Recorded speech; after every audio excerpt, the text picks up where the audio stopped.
என்ன ஈவென்ட் கண்டென்ட்னு சொல்லிட்டு கோயிலே சுற்றி சுற்றி காட்டுறேன்னு யோசிக்கிறீங்களா? நான் தான் சொன்னேன் இல்லைங்க, பாசிட்டிவாக இருக்குது, குட் வைப்ஸாக இருக்குன்னு சொல்லிட்டு. ஆமாங்க, நம்மளோட ஃபஸ்ட் ஈவெண்ட்டே இந்த கோவிலில் தான். சென்னையில் எவ்வளவோ பார்ட்டி ஹால்ஸு மண்டபங்க இருந்தாலும் நம்மளோட கிளைண்ட் வந்து ஸ்பெசிஃபிக்காக இந்த கோவிலில் தான் பண்ணணும் அப்படின்னு சொல்லிட்டு கேட்டிருக்காங்க. அதனால் இங்கே வென்யூ எப்படி இருக்குது, இங்கே என்னெல்லாம் பண்ணலாம் அப்படின்னு சொல்லிட்டு பார்க்க வந்திருக்கோம். இப்போ நீங்கள் பார்த்துட்ருக்க இந்த ஒரு மண்டபம் மட்டும்தான் இந்த கோவிலில் இருக்குது.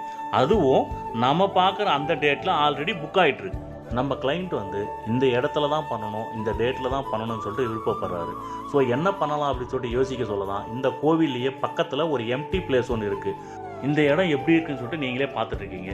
ஃப்ளோர் அன்ஃபினிஷ்டாக இருக்குது, வால் பெயிண்டிங் இல்லை, மேலேயும் ஷீட் போட்டிருக்கு, எலக்ட்ரிசிட்டி ஃபெசிலிட்டி இருக்கா இல்லையான்னு கூட தெரியலை. ஸோ நம்ம இந்த பிளேஸில் என்ன பெஸ்ட்டாக பண்ணலாம், எப்படி யூட்டிலைஸ் பண்ணலான்ட்டு ஸ்க்ராட்சிலேருந்து பண்ண போகிறோம். நமக்கு ஃபஸ்ட் ஈவெண்ட்டே சேலஞ்சிங்காக வந்திருக்கு. நாம் என்னெல்லாம் பண்ணுறோம், எப்படி பண்ணுறத அடுத்த வீடியோவில் பார்க்கலாம்.